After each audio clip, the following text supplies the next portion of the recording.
The year is 1607, and over the course of several months, 3 ships have crossed the vast Atlantic Ocean, riding the waves to the New World. As they sail into the Chesapeake Bay, the gentle rocking of their vessels is in stark contrast to the turmoil that awaits them on land.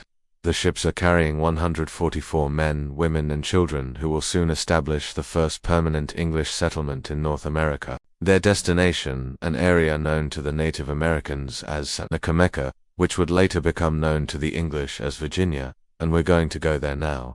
Hi everyone, welcome to 1607, A New World, the first episode of our brand new series all about the early years of the Virginia Company of London and the establishment of the first permanent English colony at Jamestown. If you've been with us before, then welcome back, and if this is your first time here, well, hello and welcome. I'm here to introduce you to 1607. In this series, we explore the very beginnings of what would become the United States of America. Each week we get to experience the events of the early colonial era through the eyes of real people whose stories are brought to life through historical records. As always, our goal is to educate and entertain, while bringing history alive for a new generation. In today's episode, we open our story in the year 1607 with the arrival of 3 ships off the coast of Virginia. Over the next few episodes we follow these settlers as they struggle to build a new life in an unfamiliar and often hostile land. Along the way we learn how the first English colony in North America came to be and understand the challenges its founders faced as they established one of the most important settlements in world history. Before we set foot in Jamestown though, let's take a moment to talk about the very basics of the series. We're following the timeline of the early Virginia colony from its founding in 1607 up until the arrival of English King Charles I in 1624. This period of time is considered the Colonial era, and it covers a pivotal time in world history when Europe began to explore and conquer much of the world. European nations colonized many parts of the globe, including the Americas, Africa, and Asia. They did so by sending ships across the ocean loaded with goods and people. And the Virginia Company of London was one such company that received a charter from King James I of England to do just that. Our series is inspired by the history of the Virginia Company and the early settlers it sent to the New World. But where does Jamestown fit into all of this? Why is the founding of this small colony such a big deal? Well, Jamestown was the first permanent English foothold in the Americas. It marked the beginning of English colonization in North America, and had a profound impact on the future of both England and the United States. You see, for years, Spain had been exploring and colonizing areas of the Americas, including Florida and the southernmost part of North America. However, England had not yet established a permanent colony in the New World, that is until 1607. With that said, we can expect the next few episodes to cover the journey of the settlers across the Atlantic, their initial interactions with the Native Americans, and the challenges they faced in establishing a colony in a new and unfamiliar land. So sit back and relax as we set sail into the past. We hope you enjoy learning about this pivotal moment in history as much as we enjoyed researching it for you.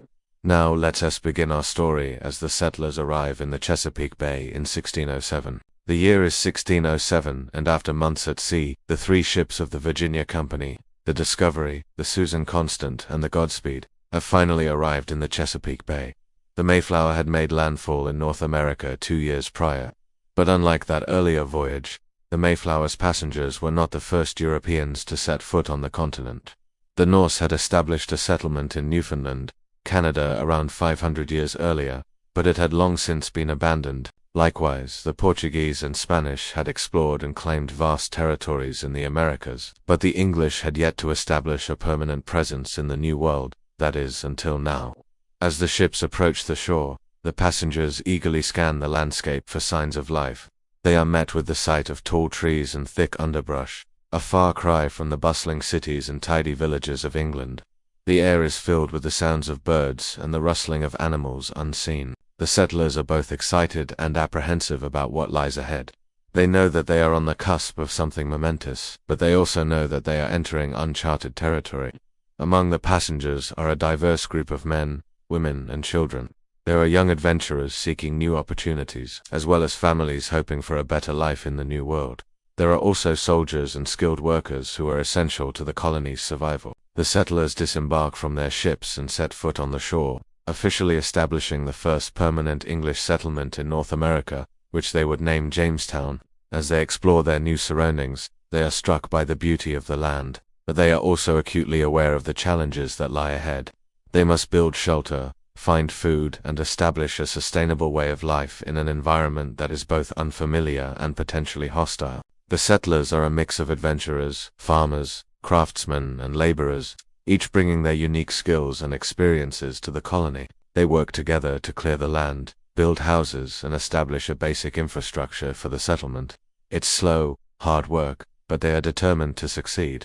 Meanwhile, the leaders of the colony, including the appointed governor, work to establish a government and legal system. They also reach out to the local Native American tribes in an effort to forge alliances and learn about the land and its resources.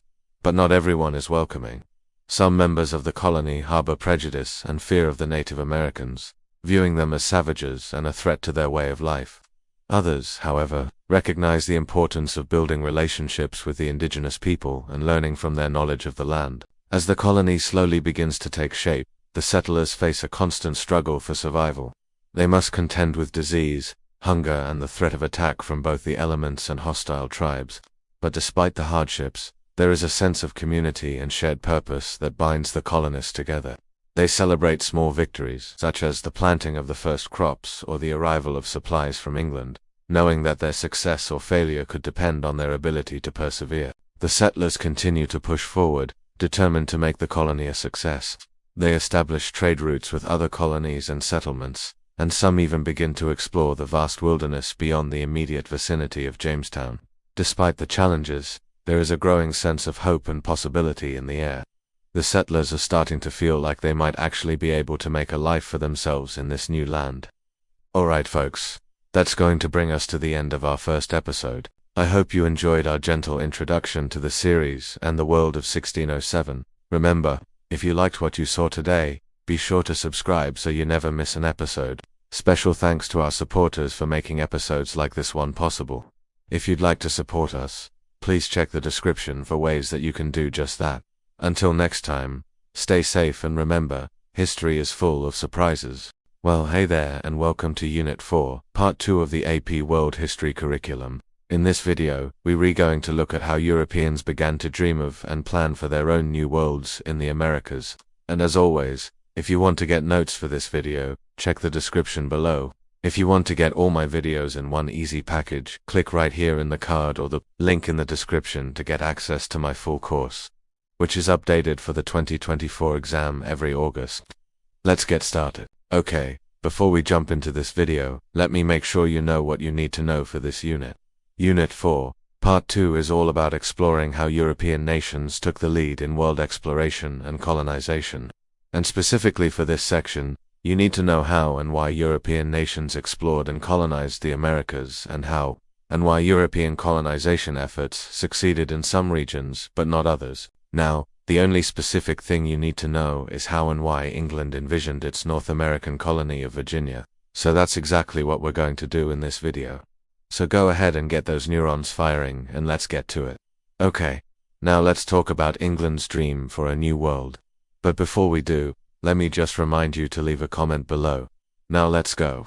Now remember, when we're talking about the period of exploration and colonization in the Americas, we are talking about the time period from roughly 1492 to 1700, and during that time, England was in a pretty good place politically and economically.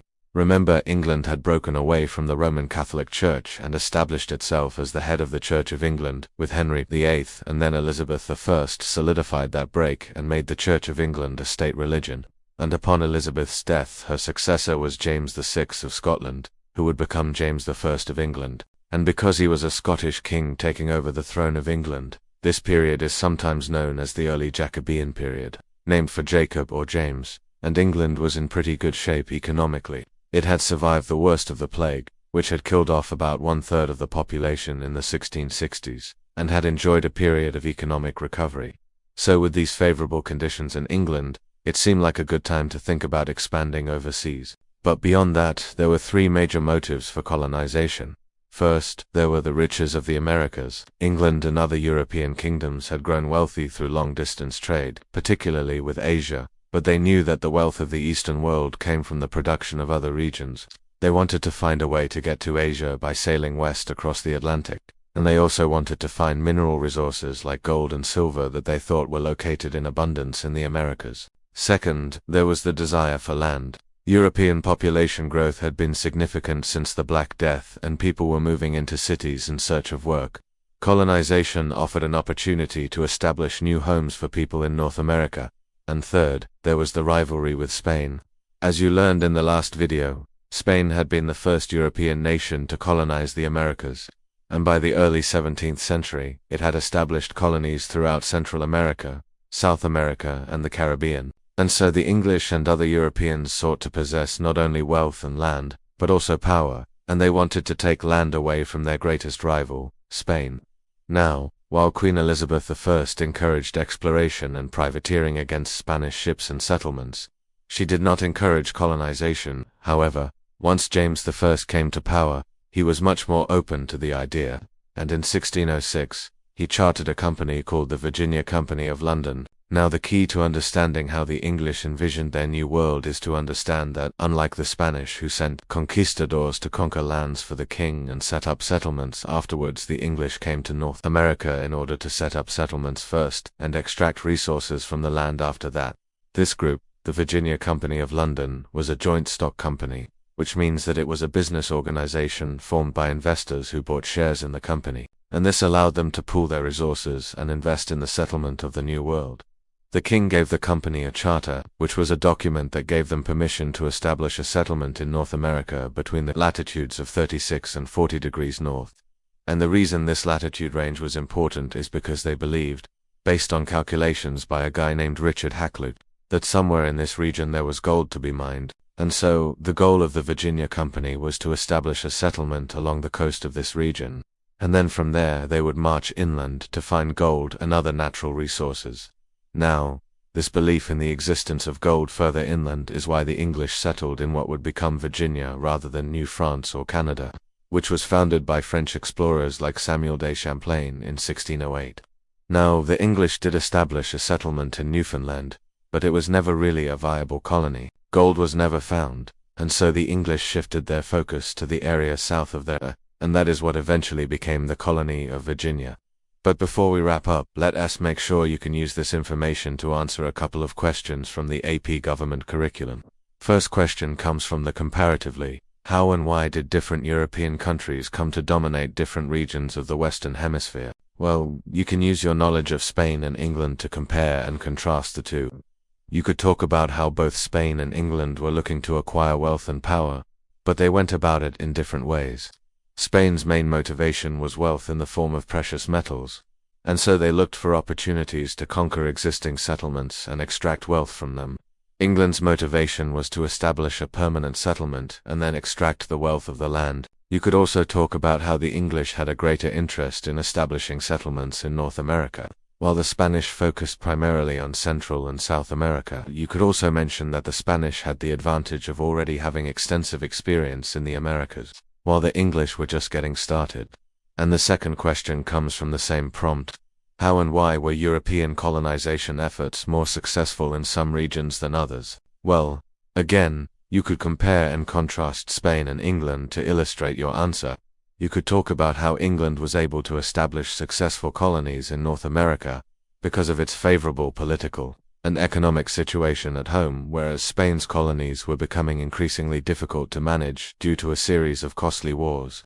You could also mention that the English had a more systematic approach to colonization, whereas the Spanish were more haphazard in their approach. For example, the English established colonies in areas that were more hospitable to European settlers, whereas the Spanish were willing to settle in more inhospitable areas.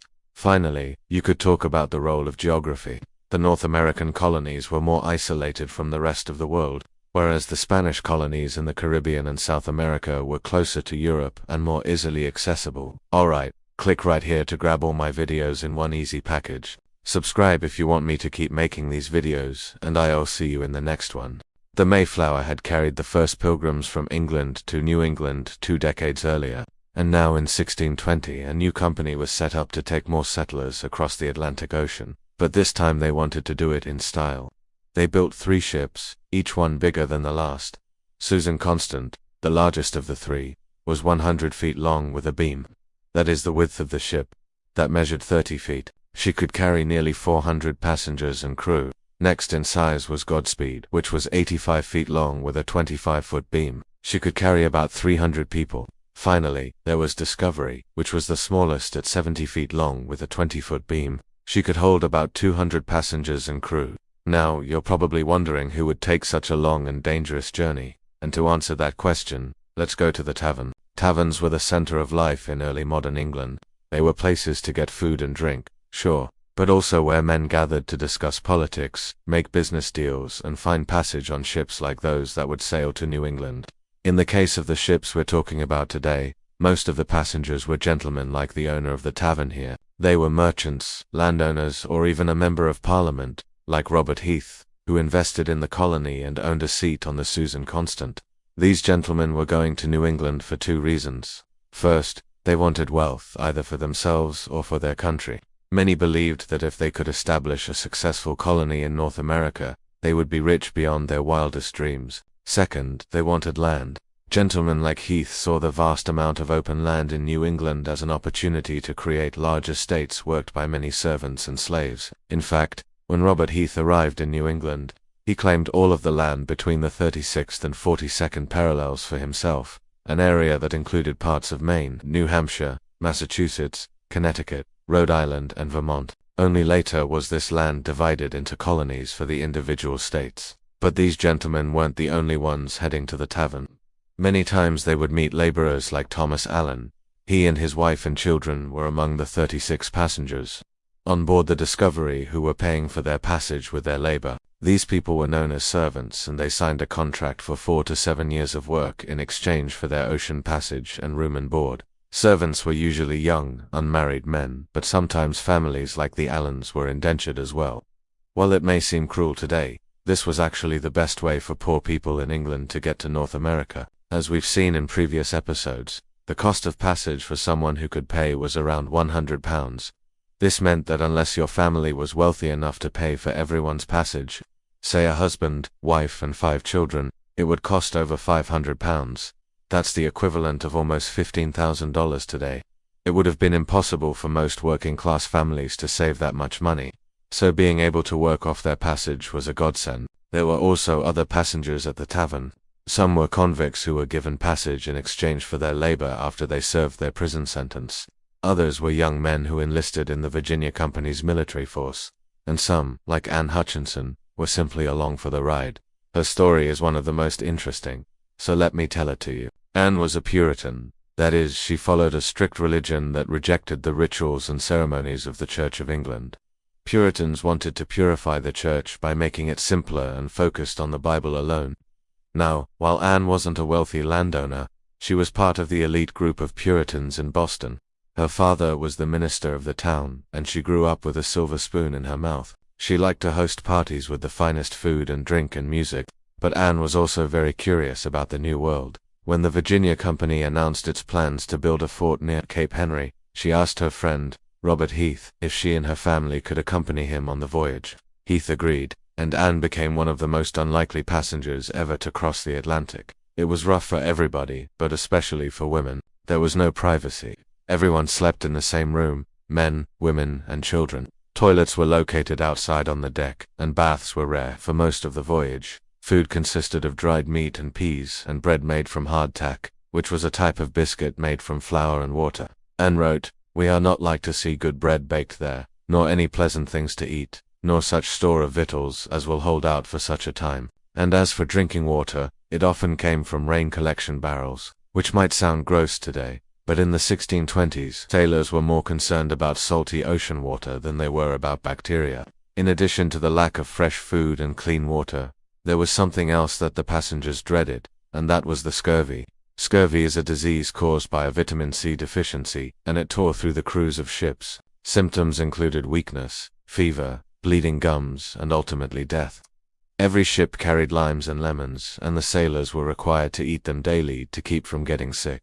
But surprisingly, it was the officers who suffered most from the scurvy, because they didn't want to eat the same food as the common sailors. For the gentlemen, laborers, and soldiers, the voyage across the Atlantic was hard and dangerous. Storms tossed the ships like toys and threatened to capsize them. Sometimes the ships would get so close to the same latitude as land that the sailors could see the trees and hear the birds. But then just as quickly, the land would disappear over the horizon. People got sick and died, and there was nothing to do but bury them at sea. Imagine the fear these passengers must have felt knowing that they could die at any moment without knowing how or when they would get there. And if they did get there, there was no guarantee that they would survive for long in this new world. And yet every day, thousands of people like these passengers still board planes and ships and cross oceans to seek better lives for themselves and their families. Before we finish, I have 3 questions for you. First, can you name another ship that crossed the Atlantic before the Mayflower? Second, what was the name of the first permanent English settlement in North America? And third, what is the name of the channel that separates England and France? Go ahead and write your answers in the comments below. Then remember to click above to subscribe. And don't forget to click here to watch this episode, or click here to watch this episode. Thanks for watching. See you next time. Alright, let's go to the next scene. 3 ships sailing south down the coast of Virginia in the year 1607. They veer come all this way from England to find a new home here in North America. But where exactly in North America? Well, they are looking right here along this coastline, specifically an area that we now call the Chesapeake Bay. This is the first time anyone from England has ever seen this place, so it's quite a bit different than what we see today. There's no cities, there's no roads, there's no development. It's just forest and marshland as far as the eye can see. The 3 ships had traveled a very long way and they're not in good shape. One of them, the Susan Constant, has sprung a leak and is filling with water. It needs to be repaired and they need to get started on building a fort. The men on board these ships have been working since they left England in March, preparing materials and planning for their arrival. They've been eating their provisions low and winter is coming. Time is of the essence. They don't know how long they can stay in this area, so they need to hurry up and get things going. The ships drop anchor in the middle of the bay, close to an area called Cape Henry. We can see the men swimming ashore. While the cooks prepare a meal on board the ship, the leaders of the colony meet together and discuss what to do next. Should they build their settlement right here at Cape Henry? Maybe somewhere further south, or maybe even further north at the mouth of a river called the Potomac, which the Spanish had told them about earlier, because they're not sure how much longer they can stay out here in the open ocean. With no protection, they decide to send some men off to scout the coastline and find a good spot for the settlement, before heading back to the ships to prepare for departure. We fast forward past the next couple of days as they sail up and down the coast looking for a good spot to settle. Now we see them approaching a point further up the coast at the mouth of a river, which would become known as the Chesapeake Bay. The men leap into the small boats and head to shore.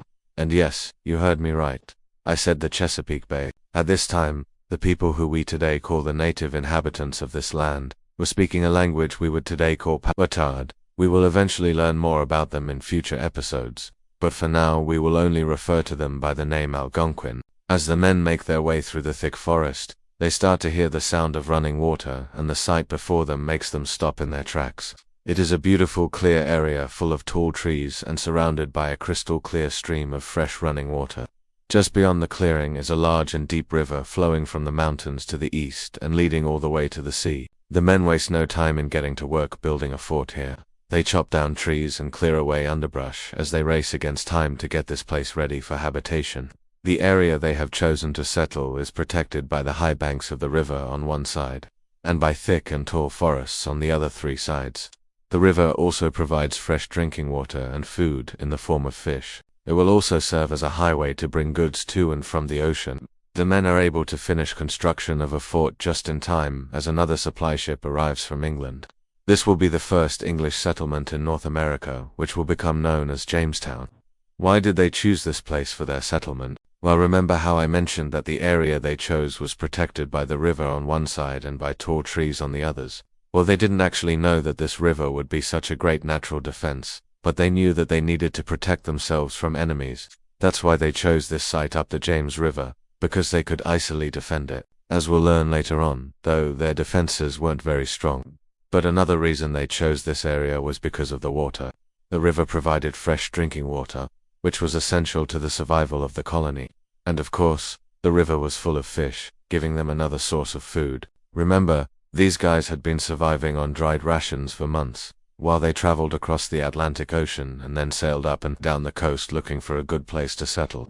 Imagine being on a diet of dried meat and fish for months on end. Yuck. No wonder they were so excited to see the bounty of fresh fish that the river provided. So it was these two things, the protection of the river and the fresh water and food that the river provided, that caused the English to settle right here along the James River in an area we today call Virginia. Jamestown was a very rough place to live. Life was hard here. They had to work long and hard to build homes and plant crops.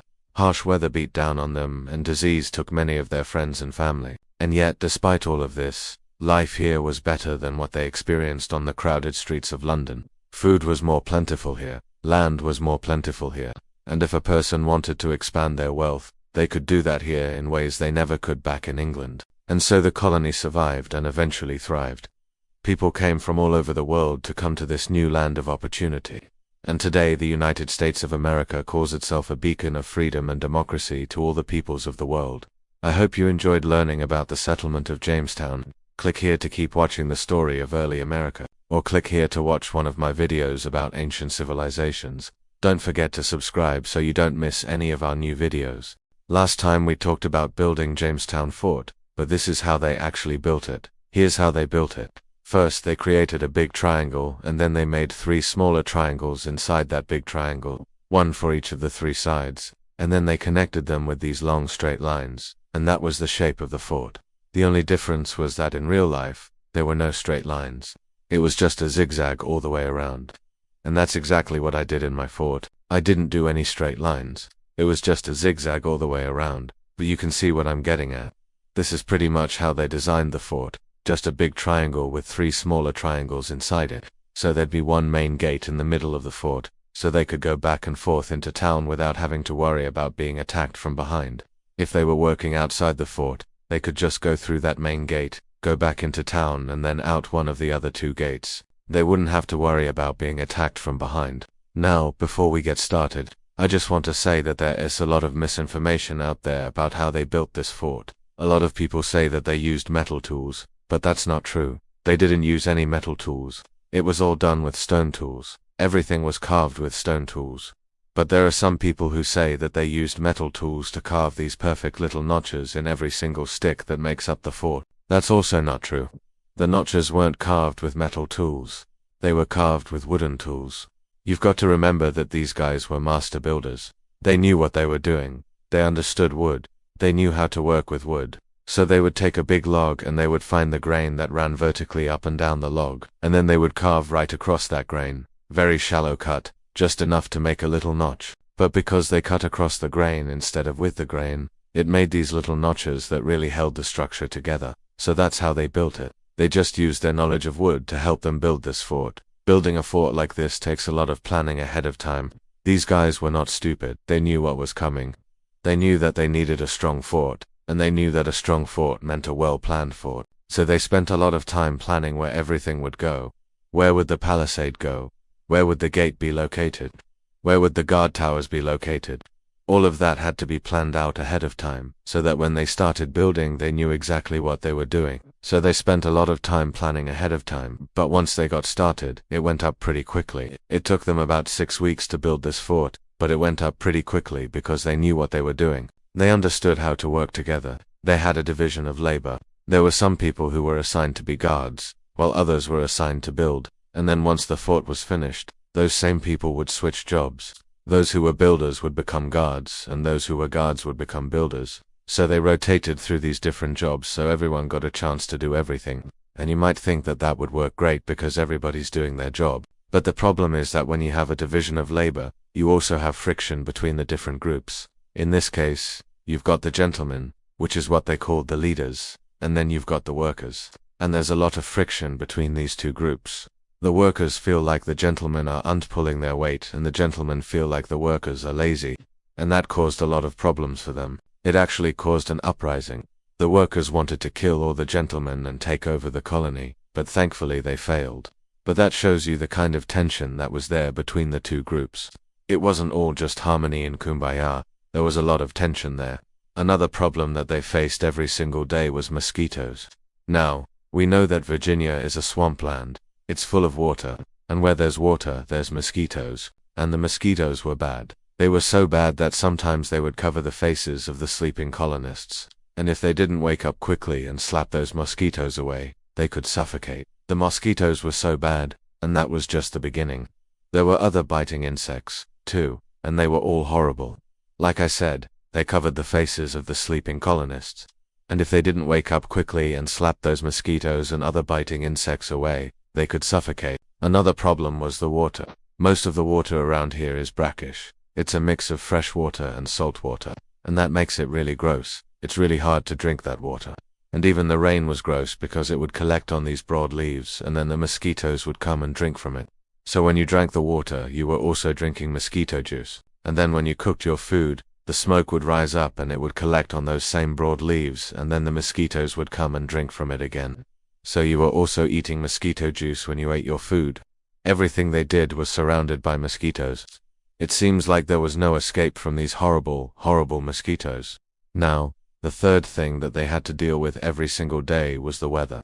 These guys were not used to this kind of heat and humidity. They were used to a much more temperate climate back in England, and this was hot and humid, and they just couldn't handle it, and so every single day they were just miserable because of the heat and the humidity. Like I said, there were times when it was so hot that the men would jump into the river just to cool off. Other times it was so cold that ice would form on the tops of their houses. They would have to break that ice and carry it out and throw it in the river. Just imagine the sound of that. Hundreds of men breaking ice and carrying it out and throwing it in the river. But the weirdest part of all of this was that in the same year they had ice forming on their roofs. And they also had temperatures reach 105 degrees. That's the hottest temperature I've ever experienced in my life. It was so hot that 12 people died. It was so hot that a woman walked barefoot from Jamestown to Henricus, which is about 26 miles. She walked barefoot 26 miles in the heat and she died. That's how hot it was. In my opinion, the worst part of it all was that they had all this fresh water, but it was too salty to drink. Imagine being surrounded by water and not being able to drink it. I mean, that's torture. I don't know what else to tell you. That's just torture. You're surrounded by water and you can't drink it. I think the best part of this story is that none of these men starved to death. You've got to remember that they were in a new land with all this new food. I mean, some of it was good and some of it was bad. There were lots of poisonous plants here and they didn't know which ones were poisonous and which ones weren't, and that caused some problems. Some people got sick because they ate the wrong plants. But overall, nobody starved to death. And that's really amazing when you think about it. They were in a new land with all this new food and they didn't starve to death. So that's how they built Jamestown Fort. It was a difficult task, but they completed it and it helped them survive. Thanks for watching. I hope you enjoyed the video. If you did, please hit that like button. It really helps us out. Also, if you want to watch more videos like this, just click the link right here or the link right there. Thanks for watching. This is episode 6 of 14 in the series.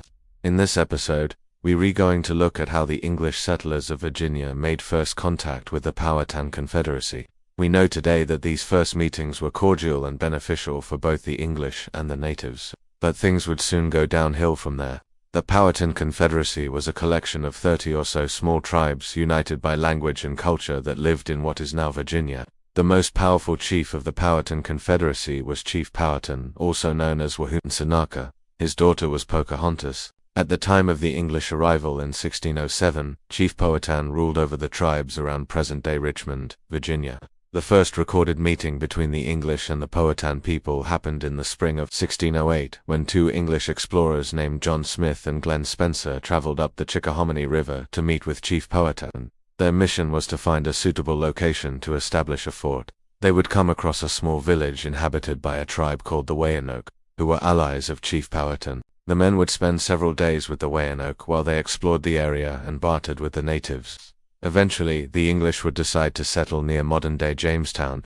Around this same time, another English explorer named George Percy came across the village of another one of Chief Powhatan's allied tribes, the Bermuda 100. He too would spend several days with them and trade for food before moving on. In the fall of 1608, John Smith would return to the village of the Bermudas 100, and he would ask permission from their chief to establish a fort nearby. The chief granted him permission and even helped the English build the fort, which they called Jamestown. This fort would become the capital of the Virginia Company of London. The English settlers had finally established a permanent settlement in Virginia. By all accounts, the early relationship between the English and the Powhatan was good. In addition to the food the English received from the natives, they were able to trade with them using items such as knives, beads, and bracelets. Unfortunately, the English didn't have any written records of these early encounters. Most of our information comes from George Percy's manuscript, which was written decades after the fact, so there may be some inaccuracies. But the best information we have from the time comes from the writings of John Smith. John Smith was a larger-than-life character who seemed to have had an affinity for exaggerating.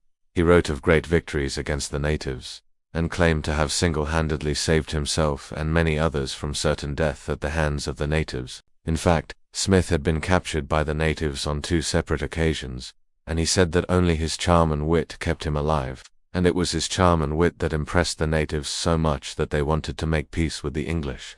The reality is probably that Smith was no more special than any other Englishman of his time, but through his writings, he became known as a larger-than-life hero of the English settlement. As winter set in, the weather grew cold and the English supply ship did not arrive with food rations as expected. The settlers began to starve and some of them resorted to eating dogs. Realizing that they were in danger of starving, John Smith and 5 others set out to visit Chief Powhatan in hopes that he could help them survive the winter. They walked to the chief's village and approached him with gifts of wine, tobacco, and a red coat. Smith wrote that they went boldly to work to make the old man their friend, and sure enough, the chief was very hospitable. He gave them food, including venison and bread made from corn flour. Over the next few weeks, the English visited the chief several times, and each time they were well treated. Then in February 1609, the supply ship arrived, and with it food and supplies for the English settlers. Smith wrote that because of their good relationship with the Powhatan, they were able to take much of the food they received from the ship and trade it to the natives. Trade between the Powhatan and the English continued throughout the year and into the next year. The English settlers depended on the natives for food, and in return they provided them with European goods. By all accounts, the relationship between the two cultures seemed to be going well. However, this would not last long.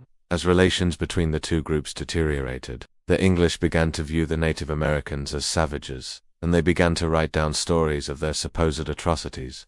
Some of these stories are likely true, but some are almost certainly exaggerated or false. One story involved a young girl who was staying with an English family. One day she went to gather berries and never returned. The following day, the family found her body near a river and accused the natives of killing her. Another story involved an Englishman who was fishing in a river owned by the natives. According to Smith, the man was killed by a group of natives. Smith and several others then tracked the natives to their village where they stole the man's head.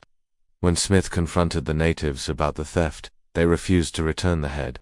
Smith wrote that he threatened war unless they returned it, but they refused. So Smith and his companions burned their village. These types of incidents increased in frequency throughout the next few years and eventually led to open warfare between the English and the natives. Another incident that contributed to the growing animosity between the two cultures was the English practice of kidnapping natives, particularly young girls. Many of these girls were taken as indentured servants, but some were held captive for ransom. In one instance, the English kidnapped a young girl named Amato. She was the daughter of a local chief, and the English demanded that he provide 2,000 pounds of tobacco in exchange for her release. The chief refused, and so the girl was held captive for 3 years until she escaped. As tensions continued to rise, the English settlers built more forts to protect themselves from attack. In 1610, they constructed a fort at Bermuda Hundred, and in 1613, they built a fort at Martin's Brandon. The natives retaliated by attacking English settlements and stealing their food. In response, the English began to view the natives as a threat to their way of life. They wrote of the natives in derogatory ways and began to plan attacks against them. In 1622, the natives attacked several English settlements and killed more than 200 people. The English were caught off guard by the attack and were not able to defend themselves. The following year, the English launched a series of attacks against the natives. They destroyed villages and killed hundreds of natives. The natives were unable to mount a defense and eventually submitted to the English attacks. By 1644, the English had defeated most of the tribes in the region and had forced the rest to flee. The tribes that remained were forced to live in small, isolated communities, and their way of life was destroyed. So why did relations between the two cultures deteriorate so badly? There are many possible explanations. One is that the two cultures were simply too different from one another to coexist peacefully. The English settlers were from Europe, where the dominant religion was Christianity. They were also from a culture that valued hard work and individualism. The native tribes, on the other hand, were from a culture that valued community and nature. They believed that the land was shared by all people and that it should be used in a sustainable way. These two cultures were simply too different to coexist peacefully. Another reason for the conflict is the English practice of kidnapping natives.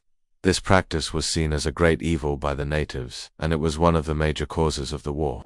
Finally, the English settlers were motivated by greed. They wanted the land that the natives were living on, and they were willing to do whatever it took to get it. The first contact between the English and the Powhatan Confederacy began peacefully enough, but soon turned sour. By the mid-1620s, the English had defeated most of the tribes in the region and had forced the rest to flee. The tribes that remained were forced to live in small, isolated communities, and their way of life was destroyed. What do you think caused the breakdown in relations between the English and the natives? Let me know your thoughts in the comments. Thanks for watching, and if you enjoyed this video, please hit the like button below. It helps the channel immensely. Also, if you haven't done so already, please subscribe. I would love to have you here. Thanks again for watching, and we'll see you in the next video. The winter of 1609 to 1610 is known in history as the Starving Time.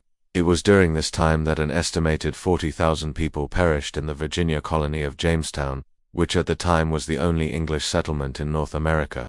So what happened? Well, to answer that question, we're gonna go back to the beginning of the story. It all started the summer before, when the English settlers had been struggling for years. They were low on supplies and their crops weren't doing well. And then in August, a group of explorers arrived from England, led by Sir Thomas Dale.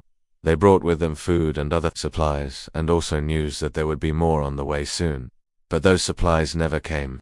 The ships were supposed to arrive in the spring, but instead a thick layer of ice formed on the James River and they couldn't make it up. And so the settlers were left to fend for themselves, and things got really bad. As the temperatures dropped and the snow piled up, the settlers grew weaker and weaker. They were too weak to work, so they stopped planting crops, and they ran out of food and supplies. People began to die, and there were no resources to help them. They didn't have enough wood to keep warm or enough food to eat. The colonists' situation was dire. In his journal, one settler wrote, "Some did eat the carcasses of cats and dogs which died in the fort, and others the leather off shoes." Cannibalism also occurred. There were grim rumors of starving people being boiled alive, of bodies being dug up and eaten, and of children killed and served as a supper dish. Those who survived the winter later reported that some of their friends and neighbors had resorted to cannibalism. But not everyone resorted to such extremes. Take, for example, the rats. Many of the settlers claimed that the rats in the town were fat and well fed, surviving on the scraps of food that the humans left behind. They were easy prey for people desperate for food. Settlers described the rats as being huge, plump, and juicy. Most of the time these rat dinners were eaten raw, although occasionally the colonists would kill them by boiling or roasting them. One survivor recalled eating a rat roasted whole, which tasted like a well-seasoned venison steak. Another survivor said the rats were a welcome change from their usual fare of corn, bread, and water, and that they had the taste of pork. They were a bit chewy though, as many of them were pregnant. Rats aside, another food source proved even more popular: shoe leather. Settlers were often seen chewing on pieces of leather, especially the leather from their own shoes. One survivor later wrote that he lived on nothing but a little barley, a few potatoes, and shoe leather. He wasn't the only one either. In fact, it was quite common for the settlers to cut strips of leather off their shoes and eat them. The leather was high in protein and fat, which made it a good source of nutrition for the starving colonists. We may never know exactly how many people died during the starving time, but it was clearly a great tragedy. In addition to the 40,000 people who died in Jamestown, an additional 20,000 people died in England. It was the worst winter in English history.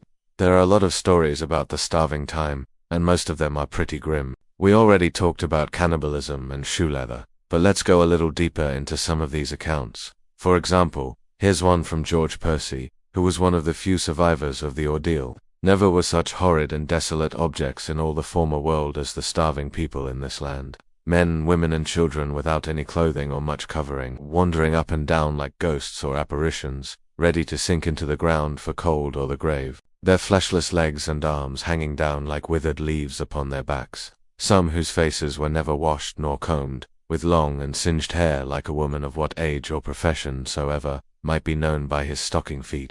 Others whose skin had grown thick and hard like a Morocco leather, being nothing else but one continued sore. Walking up and down in the night season, some would break out into a cold sweat, others would fall into a burning fever, which presently after would fall down stark mad, running up and down the streets with their clothes about their ears and a handful of clay or dirt in their hands. All that were not slain with pestilence or famine died miserably with cold, and the dead lay so thick in the streets and houses that they could not be buried, but were forced to be burnt in heaps together, the noisome stench whereof was so intolerably loathsome that none could endure to stay in the town. Nor can I now, after so many years have elapsed, recount the same without great affliction and sorrow. And now let's hear from John Smith, another survivor who has written about his experience. If ever man committed treachery against his fellow man in these parts, it was when hunger drove men to shift for themselves, and each one was his neighbour's only hope. Every man did then look to himself, and no man cared for another. Then was the merciless season winter of 1609-1610, when God and nature did contend whose was the most grievous. Cold without and hunger within, so did war in us. And first it made us fall a-hunting and a-fishing.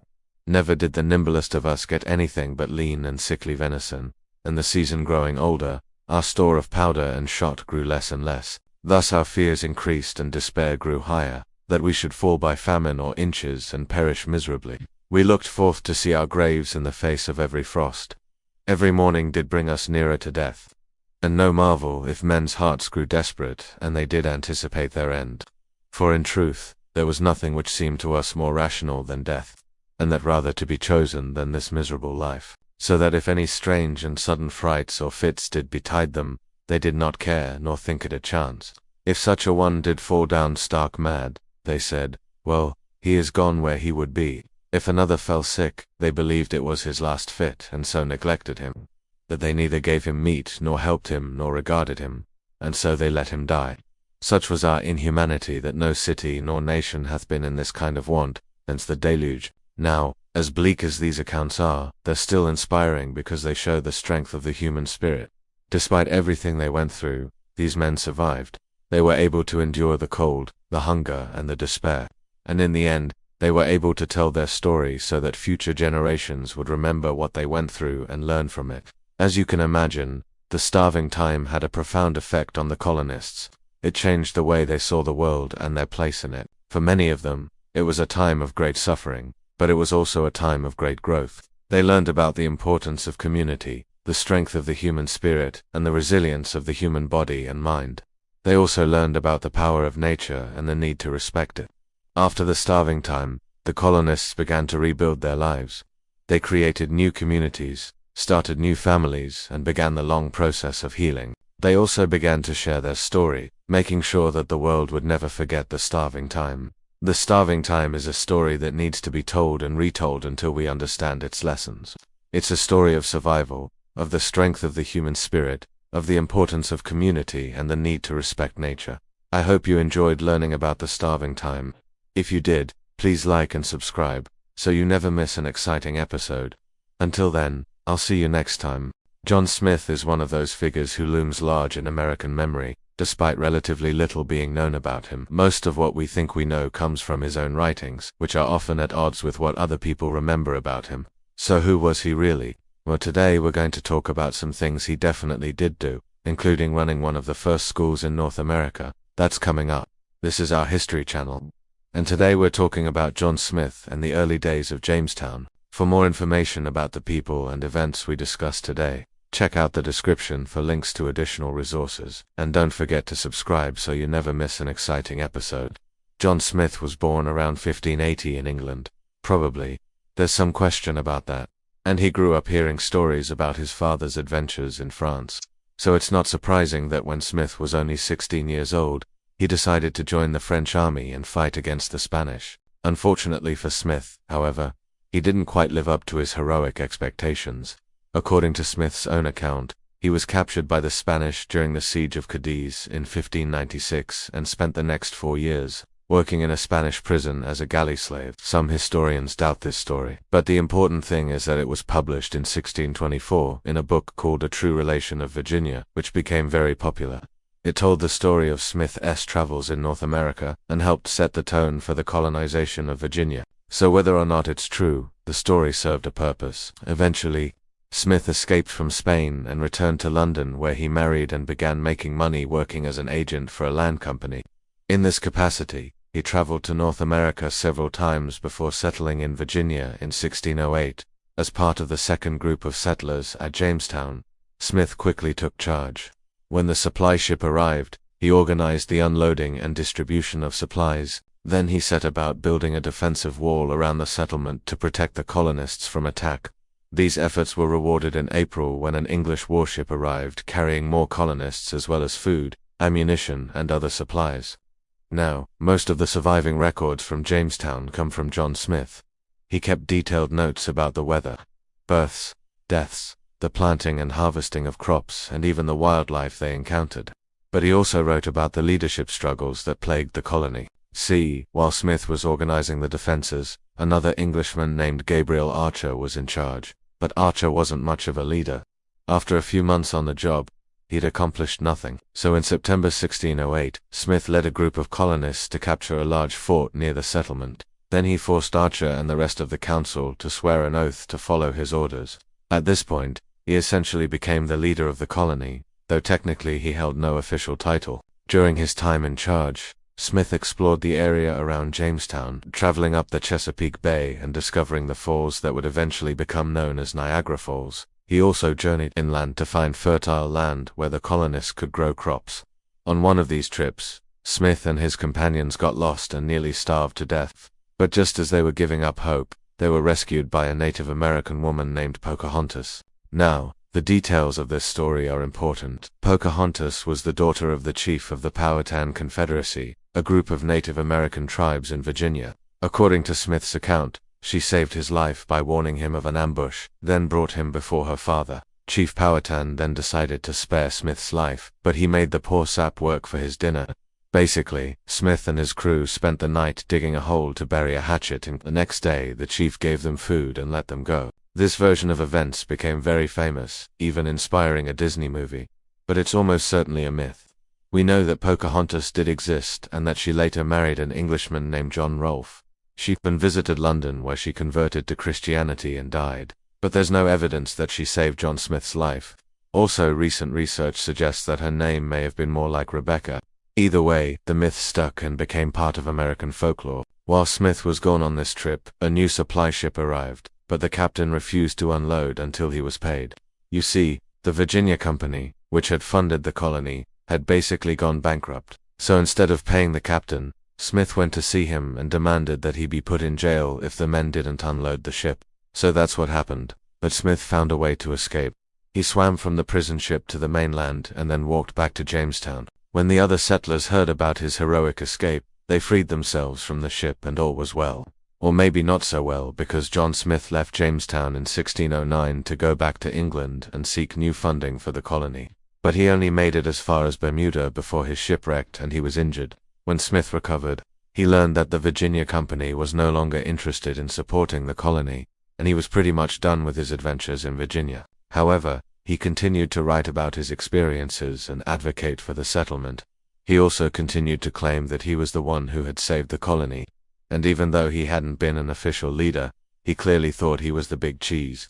Here's what he wrote in 1624. Had not the general course of all things been so contrary, and had not many providences, both by sea and land, concurred to bring the whole colony into such imminent jeopardy that no art or industry could have retrieved, I should not, upon the least occasion, have troubled the world with so long and tedious a tale. Now, fortunately for us, he did publish that tale, and it helped shape how future generations saw the founding of America. But there's a lot we can learn from John Smith's writings, especially about everyday life in colonial America. For example, in addition to keeping notes about the weather and the colonists' activities, Smith also wrote about the plants and animals they encountered, and unlike a lot of people at the time, he didn't think everything in the New World was actually a type of snake. Take a look at this quote. But the greatest store of all things that man can use for victuals, medicine, and such commodities as commonly are brought out of India, are here in plenty. The Turk's cap, full of good liquor, the sassafras, the walnut, the hyssop, the pleasant chamomile, the savory thyme, the rich and wholesome maize, the tobacco, and 100 other sorts of herbs, pleasant and profitable, and store of fullies and beasts not known in England, I can scarce name, as well as dyers' fishes of strange shapes and colors. What a pretty picture. So now we'll look at what else we know about Smith. Obviously, we know that he was pretty important in the founding of Virginia, but we don't know exactly what sort of leader he was. Did the other colonists really respect him, or were they mostly just annoyed by his bossiness? Well, we do know that he left under somewhat of a cloud. When he returned to Jamestown in 1614, Smith was given a hero's welcome. But 2 years later, the colonists wanted him gone. We don't know why, but it might have something to do with the fact that Smith did seem to get along with the new governor.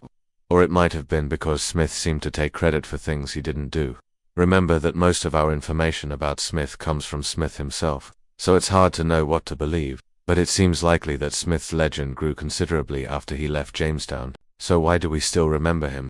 Well, we do remember Pocahontas, right? So maybe it's because of her. Either way, John Smith is considered one of the founders of Virginia and one of the most important figures in American history. What do you think? Are there any other early American adventurers you want to know more about? Let us know in the comments. And don't forget to subscribe so you never miss an exciting episode of this channel. I'll see you next time. Hello everyone, this is your host, and welcome to another episode. Today we'll be learning about Pocahontas. But before we get started, don't forget to hit that like button and subscribe so you never miss an episode. Also, if you enjoy these videos, check out my podcast where I publish the exact same episodes. You can listen to them by searching for the channel on your favorite podcast platform. And now let's jump into today's video. Virginia in 1607 was a very different place than it is today. If you decided to travel there, you wouldn't find any roads, houses, or grocery stores. What you would find, though, was plenty of wildlife and people who were not too happy to see you. These people were the Native Americans, specifically the Powhatan people, and their leader wasn't too fond of the new settlers in his land. The chief's name was Wahunsonoka, but most people knew him as the Great Captain. He led the Powhatan Confederacy, which was made up of more than 30 different tribes, and he ruled them all from his capital located near present-day Richmond, Virginia. The leader of the colonists was a man named John Smith, and while he was considered a good leader, he made a lot of enemies, especially among the native people. In 1608 he captured 2 natives who had stolen some corn from the colonists. Then he decided to punish them as he led them back to the village. He wanted to throw the man into the river. The villagers panicked and thought he was going to execute the man, so they started throwing spears at the English. One of these spears hit Smith right in the shoulder. To this day, no one knows whose spear actually hit Smith, but one woman stepped forward and said she could help him. She begged the villagers to stop and then went to Smith and took care of his wound. After this incident, Smith returned to England, and when he told everyone what happened, he said that the woman who saved his life was the daughter of the great captain. Her name was Matoka, but most people knew her as Pocahontas. Now, this isn't exactly true. Pocahontas wasn't the chief's daughter, but rather his niece. Still, she played an important role in this story, and after hearing about her bravery, Smith wrote about her to the English nobility, begging them to make peace with her people. They agreed, and soon she became famous throughout England. Pocahontas really didn't want to be famous. All she wanted was peace between her people and the settlers. She knew the English were much more powerful, but she still felt like they needed her help. With her father's permission, she started trading with the colonists and visiting them often. She taught them how to survive in the wilderness, and they gave her lots of European trinkets in return. Everyone loved her, including John Smith. He really believed that she was the daughter of the chief, and he was completely in love with her. But when Pocahontas went back to her village, he realized that she had only pretended to be a princess to make peace. This hurt him deeply, and he wanted nothing more than revenge. But before he could do anything, he came down with a mysterious illness and died.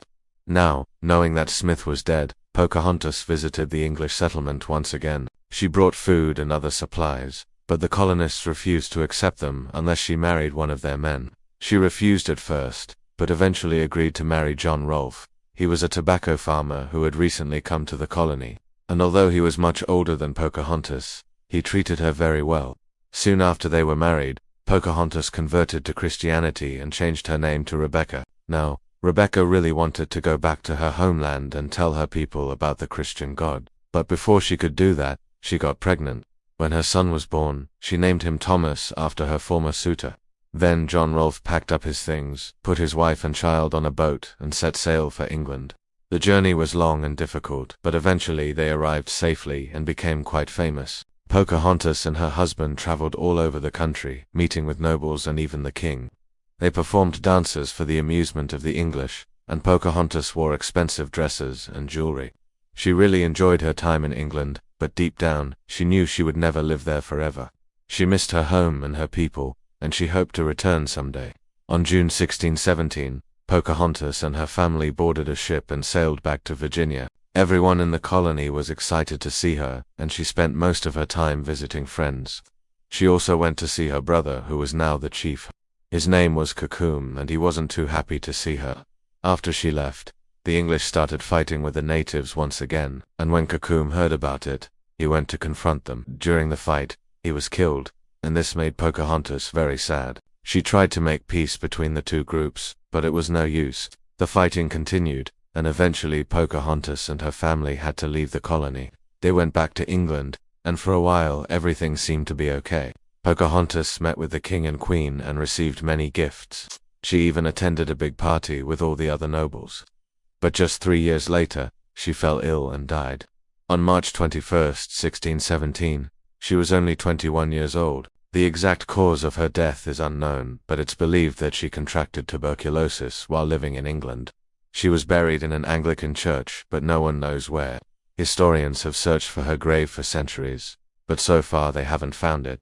In 1998, however, scientists in England made a fascinating discovery. They found a secret tunnel under the church. It had been hidden for so long that no one even knew it was there. Researchers believe that Pocahontas may have been buried in this tunnel, but they don't know for sure.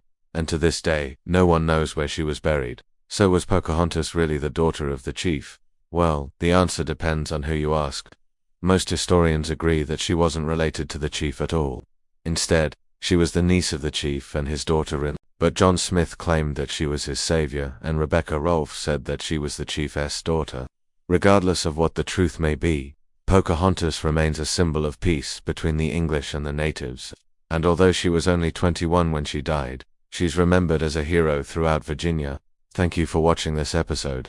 Let me know in the comments what you thought of Pocahontas. And if you want to learn more about her, check out the resources in the description. Don't forget to hit that like button and subscribe so you never miss an episode.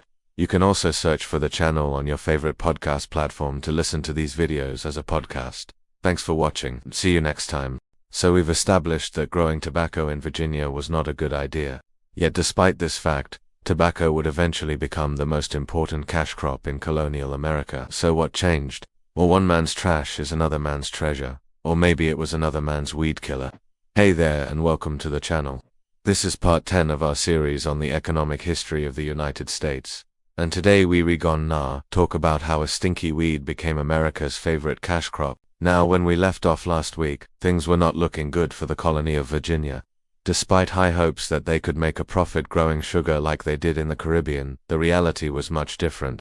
Not only was the climate of Virginia not suitable for growing sugar, but they also didn't have enslaved labor to run their plantations. And without the huge profits that sugar provided, the colony was instead exporting things like animal skins and lumber to England, which provided them with a small surplus that barely kept them from starving. Their situation was so dire that the colony had actually started to lose population, because people were just packing up and going back to England. In an effort to come up with a solution to their lack of wealth, the Virginia Company turned to the one thing that they had plenty of: land.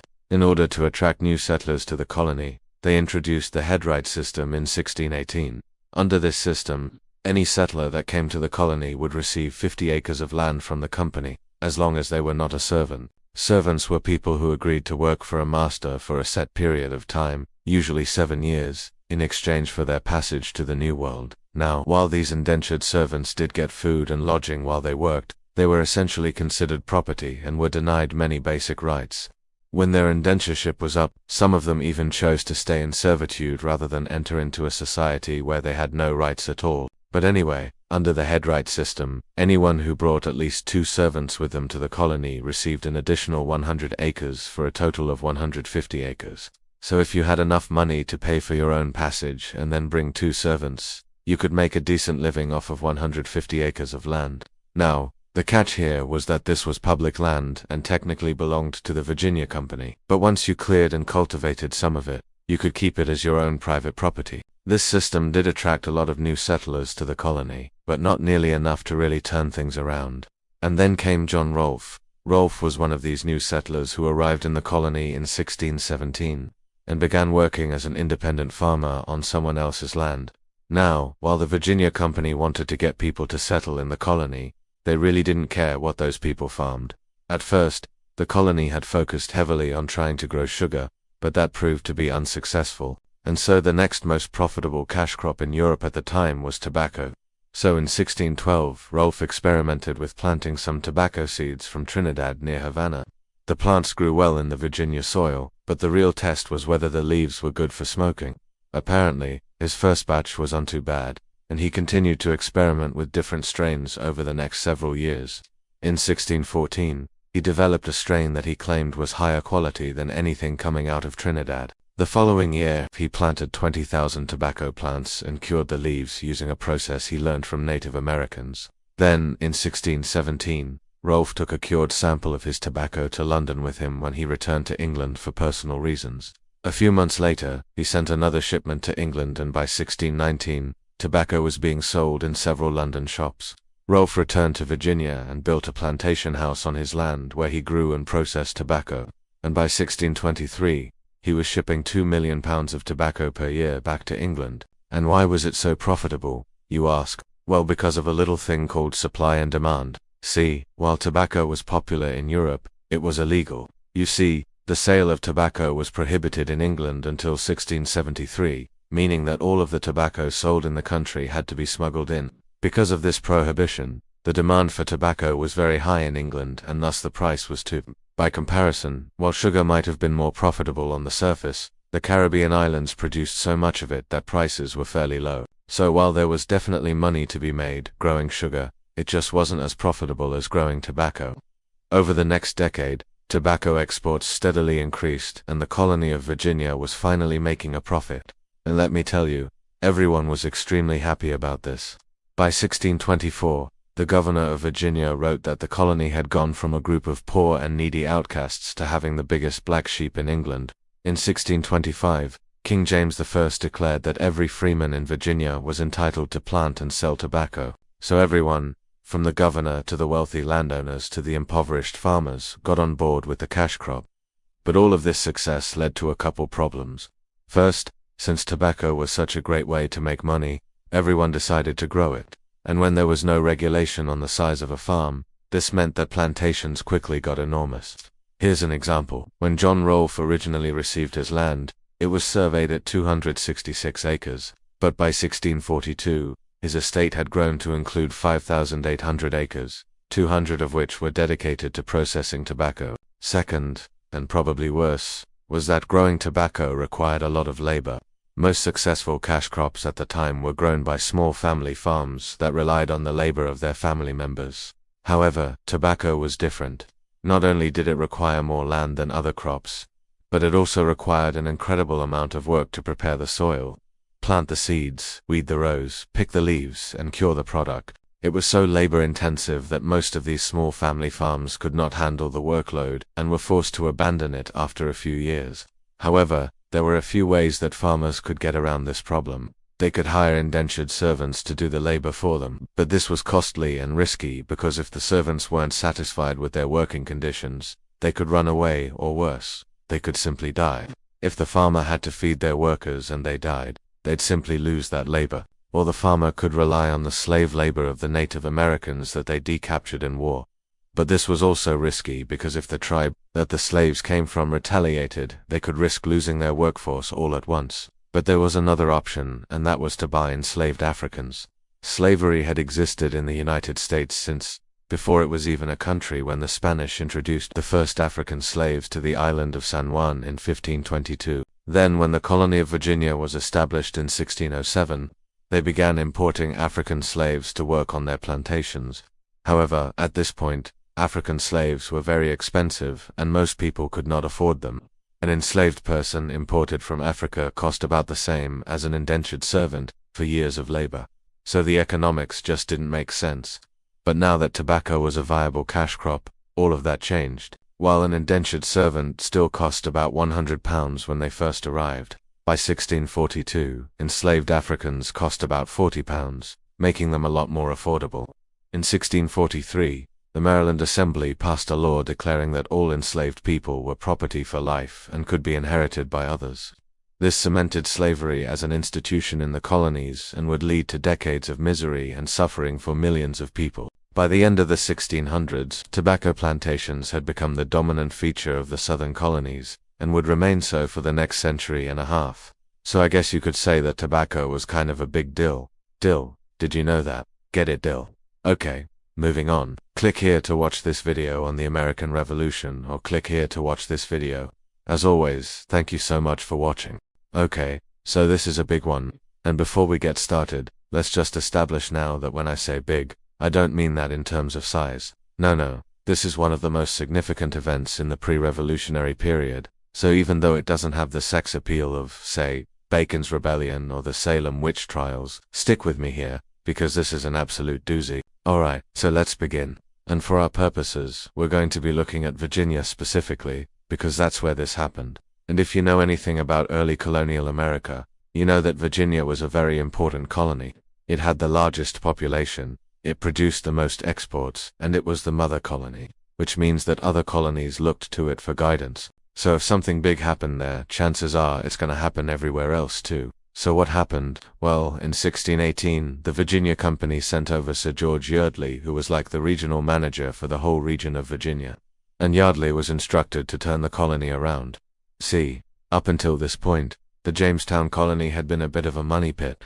There were some lucrative years here and there, but for the most part, they were losing money, and England didn't like that. They wanted to see a return on their investment, and so they sent Yeardley to really shake things up. First he tried to fix the economy, and he did that by encouraging the colonists to engage in joint stock companies. These were businesses in which people would pool their resources together to start a new venture. Think of it like a Kickstarter campaign. Now, those ventures would go to things like establishing plantations, raising livestock, mining, or starting a new settlement. And by doing this, Yeardley hoped to boost the economy and make the colony more attractive to investors back in England. Second, he attempted to address the social issues. As you'll recall from the last video, the social hierarchy in Virginia was very rigid. You either were a wealthy landowner or you were a landless servant, and there was very little wiggle room in between those two. But Yeardley wanted to change that, and his solution was a legal one. He established a headright system, which gave each adult male who came to Virginia 50 acres of land, as well as the right to a female servant. So if you brought a wife along with you, then she would become the property of your household, and she would work for you without pay for 2 years. If you brought a single woman, then she would work for you for 3 years, and if you brought a single man, then he would work for you for 4 years. But after that time period was up, the indentured servants would become free, and they could do whatever they wanted with their freedom, sell it, trade it, or buy their own land. And by the way, this headright system would end up being a massive success. In fact, by 1632, Virginia was giving away about 125,000 acres of land per year. And finally, he also instituted religious toleration, which granted freedom of worship to all Christians. Now, he wasn't a fan of Catholics, but he was okay with everyone else. And technically, these were all concessions that the Virginia Company had already made. But Yeardley was the first one to actually enforce them. Now, as you can probably imagine, not everyone was thrilled with these changes, especially the elite class, who had always enjoyed a monopoly on power in Virginia. They didn't like that Yeardley was breaking the power of the wealthy, but they couldn't do much about it. Yeardley was a royal appointee and he had the backing of the king, so they would have to go through the king to get rid of Yeardley. And besides, Yeardley was right. Their social order was creating a lot of problems, and many of the colonists agreed with him. So Yeardley's policies were quite popular, and that brings us to the biggest change that Yeardley made, and that was the creation of a representative assembly, which would come to be known as the House of Burgesses. Okay, so here's how that went down. Every male landowner who owned at least 50 acres of land was eligible to vote and run for office, and the voters would meet once a year in county-based precincts to elect 2 burgesses to represent them in the assembly. Those representatives would then meet together in Williamsburg to create laws on behalf of the people, and it was the first representative democracy in the British Empire. And I know that might sound like a small thing, but it was really not. Up until this point, no other colony in North America had any kind of representative government. They were all either ruled directly by the king or by a governor who was appointed by the king. But now Virginia was doing it differently. And again, this is huge because Virginia was the most populous colony, and it was also the most influential. So if anyone could break the mold, it was Virginia. But how did it actually work? Well, basically the burgesses met every year during the fall. They would debate and vote on laws, and they would also collect taxes. Yeah, unlike Parliament, the House of Burgesses did have the power to tax, which was great for them, because they represented the people and the people really didn't like taxes, so it created a real dilemma for the burgesses. They needed to raise revenue, but they also didn't want to anger the people. And so what they ended up doing was passing a series of navigation acts, which required all trade to be conducted in English ships. Now that meant that colonists couldn't use the cheaper Dutch ships anymore, and that increased shipping costs. And then those increased costs would eventually be passed on to the consumer, and therefore the tax was hidden within the price. And that, my friends, is how we got capitalism. Anyway, the House of Burgesses would continue to meet regularly throughout the colonial period, and they would help shape Virginia into a self-governing province. And that brings us to the significance of this event. Okay, so yes, the House of Burgesses was a representative assembly, but it was only for the colony of Virginia. It didn't apply to the rest of North America. And so that means that we should really be talking about the birth of self-government in English America, because what this was. The House of Burgesses was the first institution in colonial America that allowed for the people to have a voice in their own governance, and that was an idea that would grow and develop over time, and eventually that idea would result in the Declaration of Independence and the United States Constitution. So quietly, this is one of the most important events leading up to the American Revolution. Okay. Now I need you to go read chapter 3 in your textbook and take some notes. And then after that we're gonna get together and talk about what you read. And by the way, if you're enjoying this content, please consider liking and subscribing. It will really help us grow. Okay, I'll see you next time. Alright, so here we are in episode 12, the arrival of the first Africans. And while this is an important moment in history, it's also a really horrible moment in history, so I'm gonna try to handle this one delicately. It's also a little tricky because when talking about the beginning of something, like how did slavery begin in the United States, well that actually takes us back to before the United States was a thing. We're gonna talk about a Dutchman today. And look, there's no way around this. The story begins with the Dutch enslaving people from Africa and bringing them to what would become the United States. Now, if you've seen my other videos, or if you just know basic American history, you already know that slavery would go on to be one of the darkest chapters in our nation's history. It lasted for over 200 years and resulted in the deaths of millions of people. But where did it start? How did it start? Why did it start? So let's talk about some context. There were several different European countries that participated in the slave trade at this time, but the Dutch were among the first. In fact, it was a privateer from the Dutch West India Company who brought the first enslaved Africans to present-day Virginia. This was in August of 1619. He was named Peter Doctype. No, I'm just kidding. I don't want to butcher his name, but he was a privateer working for the Dutch West India Company, and he arrived off the coast of what is today Virginia Beach. At the time, this area was inhabited by the Senakama nations, which included the Chickahominy, the Secatan, the Powhatan, and the Manahoac. They had lived in this area for thousands of years, but their populations had been devastated by diseases brought over by the Europeans. Smallpox, for example, had killed an estimated 90% of the native population just 2 decades earlier.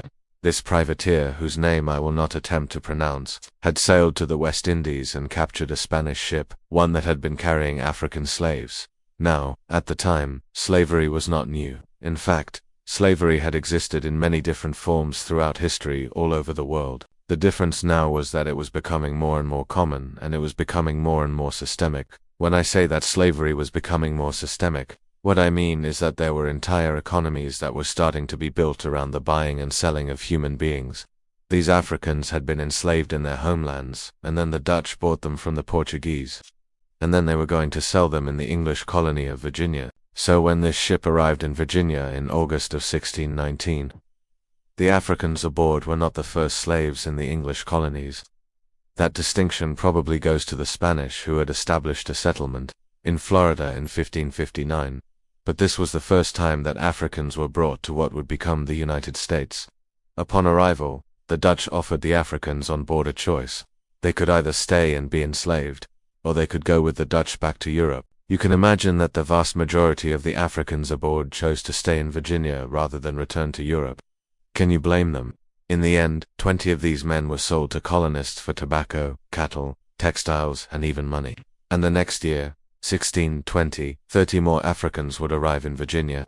This time they weren't captured by privateers, but rather they were actually brought over intentionally by a Dutch ship that had been hired by English colonists. These early years were extremely brutal, and I mean, for everyone involved. The colonists were desperate for labor to help grow their crops, and they saw the Africans as a solution to that problem.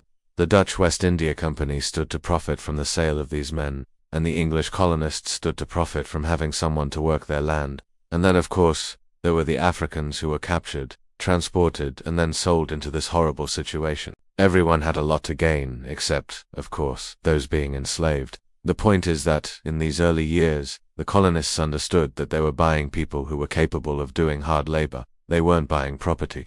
They were buying people, and that distinction is important. In fact, during these early years, some of the Africans were able to buy their freedom after a few years of working in the colonies, and yes, some of them were able to do that. It wouldn't last, unfortunately. But to tell that part of the story, we have to move forward a few decades. See, the Virginia colony struggled mightily during its first few decades. Out of the nearly 1,000 Europeans who had settled there, only about 400 survived. Disease, war with the Native Americans, and a lack of supplies from England all took their toll on the colony. As a result, in 1624, the Virginia Company, which had been chartered by King James I to establish the colony, they actually lost their charter. It had been revoked by the king. The colony was in debt, and the Virginia Company didn't have any more money to send to Virginia, so the colony was basically on its own, and this meant that the colony needed a labor force to help turn a profit in order to pay off its debt. Enter the African slaves. Slavery became more widespread in Virginia after 1624, and yes, the Africans were still able to buy their freedom after a few years, but fewer did so. One of those who did, though, was a man named Anthony Johnson. He was one of the first Africans to be freed in Virginia, and after he was freed, he worked as a freeman and a farmer. Eventually he was even granted land, and he owned other Africans as well. So that might sound confusing, let me explain. As the colony grew and developed, the laws surrounding slavery began to shift. Slaves were now being born in the colonies, and so there was a growing distinction between those who were free and those who were enslaved. Anthony Johnson represents both sides of this really well. He was born in Africa, enslaved in Virginia, bought his freedom, and then ended up owning other slaves himself. And it sounds terrible, but this wasn't uncommon. There were actually quite a few Africans who were granted freedom after a few years in the colonies, and then they ended up owning other Africans as slaves. What happened, though, was that as the colonies grew and developed, the laws surrounding slavery became less about indentured servitude and more about owning another human being. And this is what eventually led to the institution of slavery as we understand it. So the 20 Africans brought to Virginia in 1619 were not the first slaves in America. They were, however, the first slaves in what would become the United States. Their arrival marked the beginning of a dark and horrible chapter in American history. If you'd like to learn more about the early years of slavery in America, I'll put some resources in the description box below. And I'll also mention that if you're interested in learning more about Native history, I'll put some resources there as well. Alright, that's what happened in 1619. Join me next time when we talk about what happened in 1620. Thanks for watching. I'll see you next time. Okay, click on this video because you know that's the one that you want. Okay, so last time we ended on a bit of a cliffhanger as the English were preparing to launch their first permanent attempt at colonization in North America. In this video, we see how that effort played out and what happens when two very different cultures meet on the same piece of land. So let's get to it. Okay, so just a quick review. Remember that the Virginia Company is a joint stock company who has a charter from James I that gives them the right to establish an English settlement in North America between 36 and 40 degrees north. This was meant to be a business venture, so they would have to turn a profit in order for King James to consider this a successful endeavor. And remember that the charter also granted them the right to conquer and subdue any natives they encountered, making them subjects of the king. But the Virginia Company was only interested in one thing: money. So the natives were only valuable to them insofar as they could extract resources from them or make money off of trading with them. And that brings us to the year 1607. The Virginia Company establishes the first successful English colony in North America at Jamestown. It's a pretty rough start for them. They barely survive the winter of 1609 and 1610, but once they get past that, they actually begin to thrive. A new leader, George Yeardley, arrives and reforms the government, creating a representative assembly called the House of Burgesses. And by 1618, the colony is growing and expanding and things are looking pretty good. However, not all is well. While the colony was saved by the arrival of a group of new settlers in 1610, those new settlers brought with them a new disease, one that would devastate the Native American population. Smallpox was rampant through England at this time, and since the Native Americans had no immunity to it, it tore through the native population. It estimated that 90% of the natives in the Chesapeake Bay area died as a result of diseases brought over from Europe. Now, the Virginia Company did attempt to make peace with some of the local tribes, but many of the tribes refused to even meet with the English. One of the tribes that did meet with them was the Powhatan Confederacy. The Powhatan Confederacy was made up of 30 different tribes in the Chesapeake Bay area. Their chief Wahunsenaka, aka Chief Powhatan, wanted to maintain peaceful relations with the English. He knew that he couldn't fight them off, and he hoped that by working with them he could keep his people safe. The English weren't entirely sure if they could trust the Powhatan, so they decided to use a tactic that they had used successfully in the past. That tactic was marriage. John Rolfe, a tobacco farmer, was sent to live with Chief Powhatan's daughter, Pocahontas, and it wasn't long before the two were married. This marriage is often portrayed as a romance, but there's really nothing in the historical record to support that. It was purely a political marriage designed to foster good relations between the two groups. This worked pretty well for a while, but tensions were always high, and in 1622, those tensions boiled over. Now, there's a few reasons for why the Powhatan would rebel at this time. One reason was that the English had been encroaching on Powhatan lands for years. As the colony grew, they needed more and more land to farm, and the Powhatan were unwilling to give it up without a fight. Another reason was disease. The smallpox epidemic had devastated the Powhatan people, and they blamed the English for bringing it to their shores. Finally, there was the issue of slavery. The Powhatan had been supplying the English with food and other resources, but they didn't like the idea of being turned into slaves. They had seen what happened to the natives further north in Jamaica, and they didn't want that to happen to them. Whatever the reason, on March 22, 1622, the Powhatan people attacked. It was a surprise attack, one that caught the English completely off guard. More than 300 English settlers were killed, including the governor of the colony, Sir George Yeardley. The English scrambled to defend themselves, but they were no match for the Powhatan. They were forced to flee to the nearest fort, which was at Jamestown. Once word got out about the massacre, the English retaliated. They attacked the Powhatan villages, killing and enslaving anyone they could find. The war would go on for 6 years, until finally, in 1628, the English would defeat the Powhatan. Now, the terms of the treaty that ended the war are pretty brutal. The surviving Powhatan were forced to become the property of the colony. They were forbidden from leaving without permission, and they were forced to work for the colonists without pay. It was a sad end to a proud people, but this isn't the end of the story.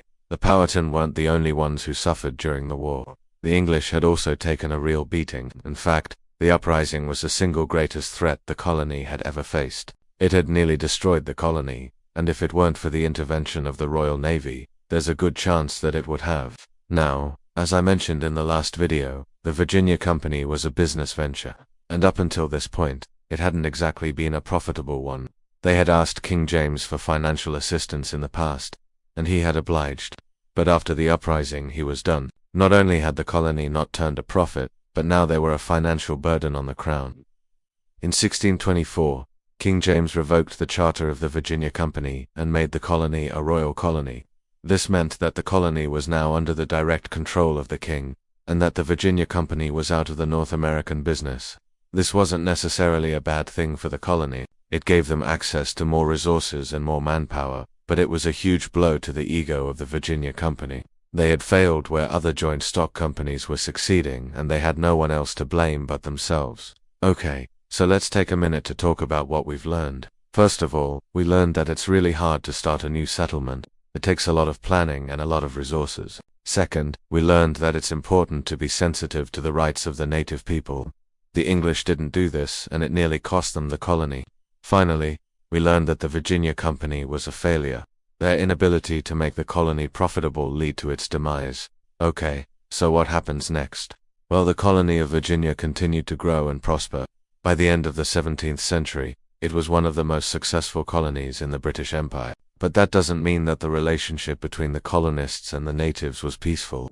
In fact, there would be many more conflicts between the two groups. To learn about those conflicts, stay tuned for the next video where we'll continue our story in 17, the American Revolution. Okay, that's all I got.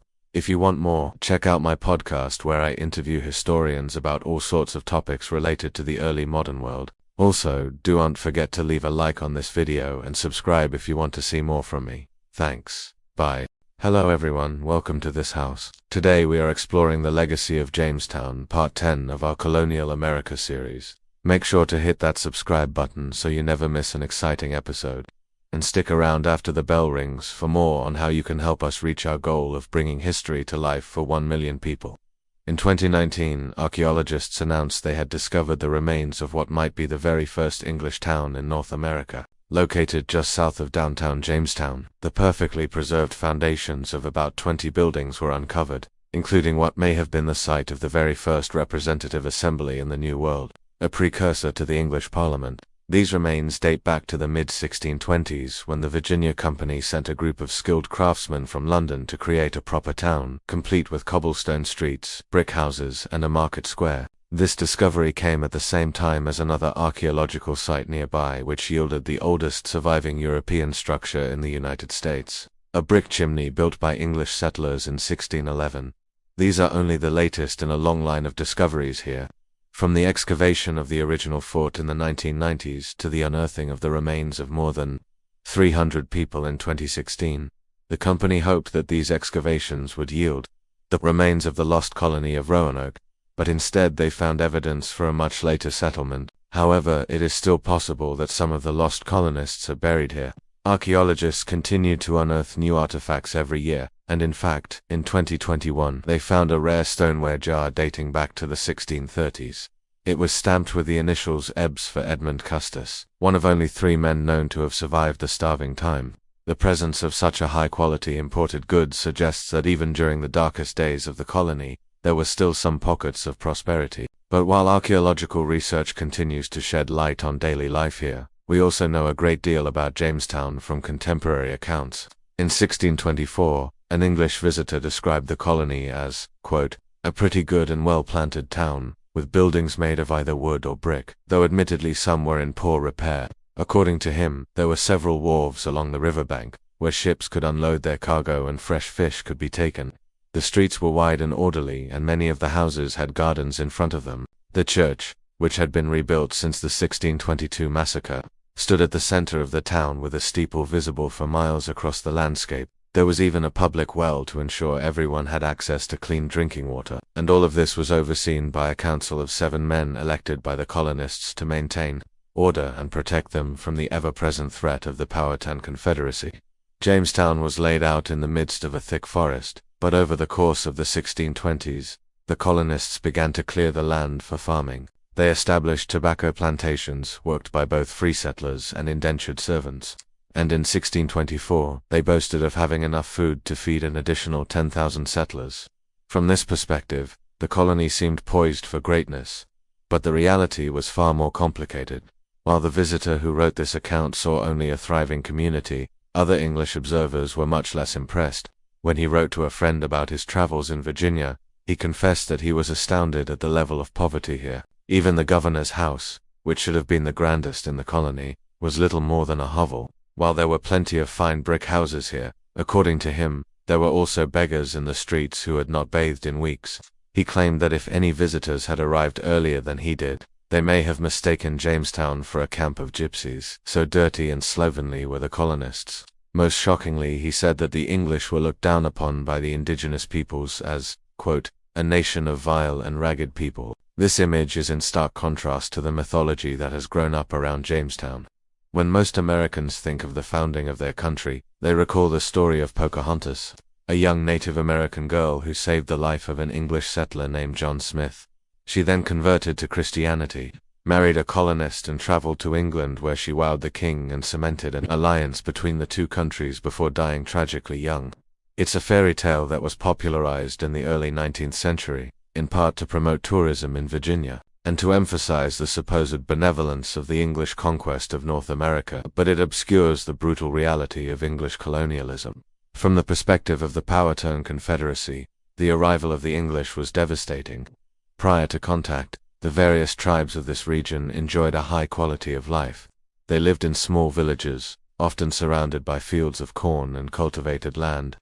They hunted deer and fished in the Chesapeake Bay and its tributaries. They were organized into a sort of confederacy, a collection of independent tribes who cooperated on matters of mutual concern. When the English arrived, they brought with them diseases that devastated the native population. Entire communities were wiped out and the survivors fled into the interior, pursued by both the colonists and slavers from the West Indies. The real Pocahontas had a complicated relationship with the English.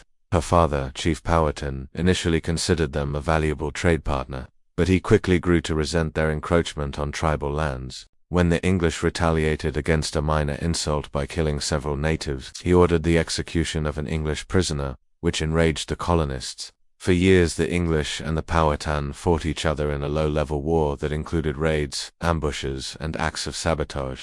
Eventually, Pocahontas was captured by the English, who held her hostage in hopes of forcing her father to surrender. During her captivity, she converted to Christianity and married John Rolfe, one of the English settlers. This alliance did result in a period of peace between the two sides, but it lasted only as long as Pocahontas and her father remained alive. After they died, the fighting resumed and continued for decades. The English didn't establish a single continuous colony in North America until 1624, but it had already had an enormous impact on the course of American history.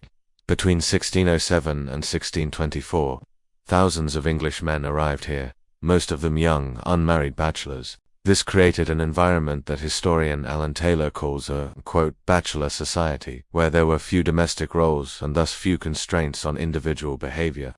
Colonists were free to pursue their own interests and define their own roles in society, and many of them chose to do exactly that. Jamestown was located within the borders of several different tribes, all of whom were expert boat builders. Many colonists learnt the craft and set to work building ships for themselves. Some of them transported tobacco and other goods to England and West India merchants. Others conducted fishing and trading voyages along the coast. Still others, like Robert Reed and Augustine Acagli, sailed out into the unknown, exploring the region from the Carolinas to Newfoundland. This spirit of exploration and adventure had an enormous impact on future English America. As Taylor writes, quote, the bachelor society of the early Jamestown colony, the products of English, Scottish and Welsh backgrounds, helped pioneer the Atlantic world. They developed a culture that encouraged risk-taking, individual achievement and the pursuit of commercial opportunities that would shape the character of Anglo-America for centuries. However, not all the colonists were happy with the hierarchical nature of colonial society. While the Virginia Company granted land to a few loyal servants, the vast majority of settlers were considered adventurers. They received no land and were expected to work for the benefit of the colony as a whole. If they proved themselves industrious and worthy, they could petition the company for a grant of land at the end of their 5-year contract, but most of them did not, and so they became what we would call squatters, living on the land without legal claim to it. Over time, this led to a deep resentment among the lower classes, and in 1618 the so-called Bacillus Rebellion almost erupted into full-scale civil war. This conflict was caused by a combination of factors, including food shortages, economic inequality, and a desire for greater self-governance. When a shipment of food was delayed, the situation grew desperate. People resorted to eating the leather off of shoes and belts. When the supply ship finally arrived, the colonists celebrated by killing the captain and stealing his cargo. A few weeks later, an English ship arrived carrying supplies for the colony. But when the sailors refused to sell them food, the colonists responded by seizing the vessel and distributing its contents to those in need. These incidents of theft and violence demonstrate the desperation felt by many of the settlers, but they also show how the social order was becoming increasingly tenuous. Eventually, tensions boiled over when a group of squatters attacked the house of one of the English governors, though the plot failed and the ringleaders were executed. This event forced the Virginia Company to address the growing discontent in the colony. They agreed to send more food and supplies, and they established an elected assembly to represent the interests of the colonists. This was the beginning of representative government in North America. To learn more about the development of representative democracy in colonial America, join us this Wednesday for our live Q&A on our channel. I will be joined by a special guest to answer your questions about everything from the Mayflower Compact to the fundamental orders of Connecticut. Make sure to leave your questions in the comments below. We may even feature some of them on our live stream. Thanks for tuning in. I'll see you next time. You're listening to the sound of waves gently lapping against the shore. The wind is rustling through the leaves of the trees surrounding me here at Jamestown. It's hard to imagine a more tranquil setting than this. And yet 400 years ago, right here where I'm sitting, there was a very different scene unfolding. The year was 1620 and the sounds of desperation filled the air. There were the anguished cries of men struggling to survive, the coughs of those succumbing to disease, the wails of infants going hungry, and the constant crunch of the unforgiving soil underfoot. Here in the middle of what would become the New World, a group of English settlers struggled to eke out an existence on the edge of a vast, unfamiliar wilderness. Today, their story is all too familiar. We know them now as the Pilgrims or the Puritans, depending on when in the early 17th century you choose to visit, but back then, they were just ordinary people trying to live their lives far from home. They were ordinary people who would go on to do extraordinary things. I'm the host. This is the first episode in our series exploring the enduring legacy of the Mayflower. Join us as we tell the story of the Pilgrims and their incredible journey across the Atlantic and across the wilderness to establish one of the earliest permanent settlements in North America. This is also the story of one of the most unlikely migrations in human history. A migration that would not have happened if not for a series of dramatic events in Tudor, Stuart, and early modern England. It's a story that goes back much further than the Mayflower itself. So let's turn back the clock and begin at the beginning. The year is 1592, and Queen Elizabeth I of England has been on the throne for 35 years. Her reign has seen the defeat of the Spanish Armada and the establishment of British colonies in North America, in Ireland, and in the Caribbean. England is a nation on the rise, but for all her triumphs, Elizabeth has two problems. The first is finding a suitable heir. She has no children, and at 59, she may well never have any. The second is her succession, who will take the throne when she dies. England has seen how unstable things can be without a monarch, and Elizabeth has spent much of her reign suppressing rebellions and restoring order, so whoever succeeds her must be able to govern effectively from the start. Her favorite solution seems to be to simply delay the problem. For now, she announces that the throne will pass to her cousin, Lady Arabella Stuart, a 25-year-old known for her beauty and her capricious nature. If Arabella manages to marry and bear children, then they will inherit the throne. Otherwise, Elizabeth says that the crown will pass to Arabella's younger sister, Princess Elizabeth. The plan seems sound, but the younger Elizabeth is only 21 and already has a reputation for being headstrong and difficult. That means it's likely that she won't get married, which means it's likely that the throne will pass to Arabella, or if Arabella fails to produce heirs, then it will pass to the next eligible royal, Arabella's brother, Robert, Earl of Essex. Robert is 29 years old and ambitious, too ambitious, according to his enemies. In the eyes of the law, he is third in line to the throne, but he's behaving like he's first in line. He throws lavish parties and parades around London with armed escorts. He takes mistresses and fathered children out of wedlock, and he consorts with the disfavored Catholic faction, even though he's supposed to be Protestant. He's also meddling in foreign affairs, which Elizabeth has specifically forbidden him from doing. It's not that Elizabeth doesn't want him to help her, she's just wary of giving up too much power. She's grown used to being in control, and for good reason. In her 35 years on the throne, she has seen 9 members of her own family die and many other nobles brought low by their own ambition. So when Robert pushes the limits of his authority one step too far and leads an unauthorized campaign in Ireland, Elizabeth is left with no choice but to punish him. She strips him of his titles and charges him with high treason. His punishment is exile, along with his younger brother, Walter, and a handful of their supporters. Robert is banished from England forever. They are not allowed to return except to visit their dying mother, and then only with the Queen's express permission.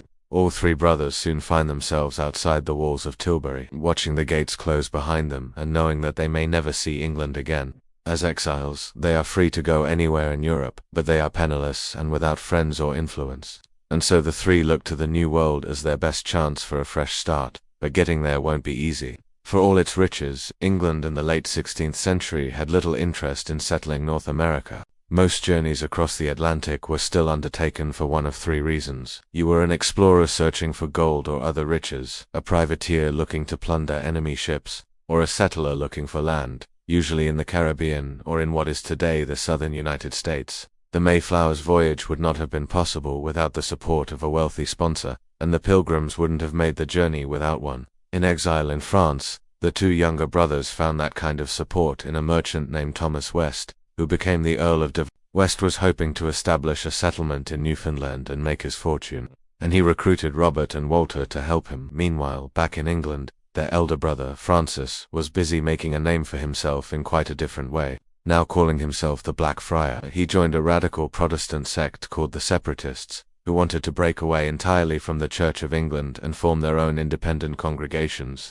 When the time came, he would play a vital role in persuading the Separatists to flee England and settle in North America. Back in France, Walter, the youngest brother, was busy getting married. In November of 1618, he wed a local woman named Catherine Phoenix, and the couple settled down near Paris. By then, his older brother Robert had moved on. He tired of waiting for West's plans to materialize. Robert began plotting his own course to North America. He hired a ship called the Mayflower to carry him and his followers across the ocean. He secured financial backing from a group of English merchants. He drew up a detailed business plan for the colony, and he invited anyone interested in joining him to sign on to the Mayflower. Among them were a group of separatists led by a man named John Robinson, who had been hiding from the authorities in England for fear of their strict religious persecution. Others came because they wanted a piece of land in the New World. Some came into debt and hoped to work off their loans in the new colony, and some came simply because they couldn't find work in England. By the time the Mayflower set sail on September 6, 1620, it carried 102 passengers, 51 of them separatists. The rest were ordinary Englishmen, young and old, men, women, and children, all fleeing a life that seemed bleak and hopeless in the England of James I. As they sailed, they drew up a document to govern themselves in the New World. They called it the Mayflower Compact. Its purpose was simple: to ensure the colony's survival by establishing a government that everyone agreed to follow. Before long, they were rounding Cape Cod and heading into what is today Massachusetts Bay. It was late October and winter was coming, but there was no sign of land when suddenly, according to one passenger, a pleasant, goodly harbor, with snow fast approaching, the Pilgrims dropped anchor in what they named Provincetown Harbor. They had arrived in a strange new world, a world unlike anything they had ever seen before. A world full of promise, yes, but also full of danger. The Pilgrims knew they faced a long, harsh winter, and that if they didn't take action quickly, they might not survive. And so they did something extraordinary. Men, women, and children, rich and poor, educated and illiterate, separatist and non-separatist, they all came together to explore the coast and find a place to settle. They chose a spot near a stream in what would become the town of Plymouth, and with characteristic speed, they got to work. Within weeks they had cut down trees, cleared the land, and built the first of their homes. They had come to this wild, untamed part of the world seeking a fresh start. They didn't know it yet, but they were about to change history. Join us next time as we continue the story of the Mayflower and the Pilgrims. Wherever you are in the world, there's a lot more to discover about your past. Start with your family story and explore your genealogy, ancestry, and family history at Ancestry.com.